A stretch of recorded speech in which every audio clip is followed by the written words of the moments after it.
અને તમારે પણ આ જાગૃતિ લાવવાની જવાબદારી છે. વર્ષો પહેલા તો સંઘ નીકળતા ત્યારે મર્યાદા હશે અને માને મળવાનો જ એક અને માત્ર સંકલ્પ અને એક અને માત્ર ધ્યેય હશે. પણ આજે તમે જોઈ રહ્યા છો કે ટૂંકા વસ્ત્રો પહેરીને, બરમુડા પહેરીને, બંડી જેવા કપડાં પહેરીને નાચતા નાચતા, ઠઠ્ઠા મસ્કરી કરતા કરતા બધા સંઘમાં નીકળી રહ્યા છે. કેમ? કારણ કે બધી જગ્યાએ જે ભંડારા લાગે છે ત્યાં એમને બિલકુલ ફ્રી ઓફ કોસ્ટ સેવાના નામ ઉપર જમવાનું મળી રહ્યું છે. અને જે લોકો સેવા કરી રહ્યા છે એનું મારે ધ્યાન દોરવાનું છે કે એ લોકો ખાસ જે લોકોએ અલ્પ કપડાં પહેર્યા હોય અથવા બીભત્સ વર્તન કરતા હોય એમને પ્રસાદ રૂપી ભોજન અર્પણ જ ન કરો.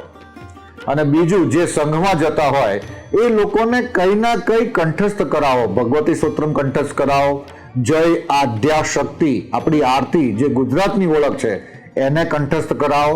નહીતર યાદેવી સર્વભૂતેષુ શક્તિ રૂપેણ સંસ્થિતા એવા મંત્ર કંઠસ્થ કરાવો. આપણે એને ફ્રી જમવાનું પણ આપીએ છીએ કારણ કે આપણો ભાવ છે માના દર્શન કરવા માટે જાય છે. પણ સાથે સાથે જે લોકો દર્શન કરવા માટે સંઘ લઈને જઈ રહ્યા છે એનું પણ એક કર્તવ્ય હોવું જોઈએ કે એમના વ્યક્તિત્વને શોભે એવું વર્તન કરે, આ મંત્ર મોઢે કરે.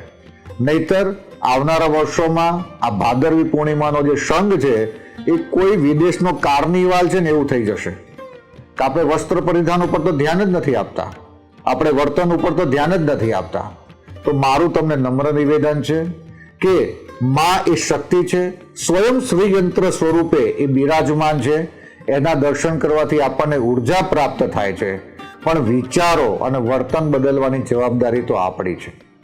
તો ગુજરાતની અસ્મિતાને લાંછન ન લાગે અને ગુજરાતનું ગૌરવ જળવાય એવી રીતે આ ભાદરવી પૂર્ણિમાએ તમે સંઘ કાઢજો અને સંઘમાં પણ લોકોનું ધ્યાન દોરજો કે આપણે માને મળવા જઈ રહ્યા છે. આ કોઈ મનોરંજનનું કોઈ પ્રક્રિયા નથી.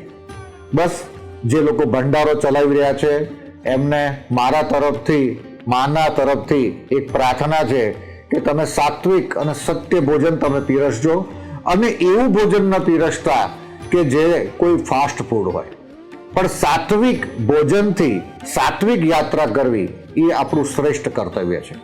અસ્તુ. વંદે ગૌ માતરમ. વિરલ બાપુ. મોજ.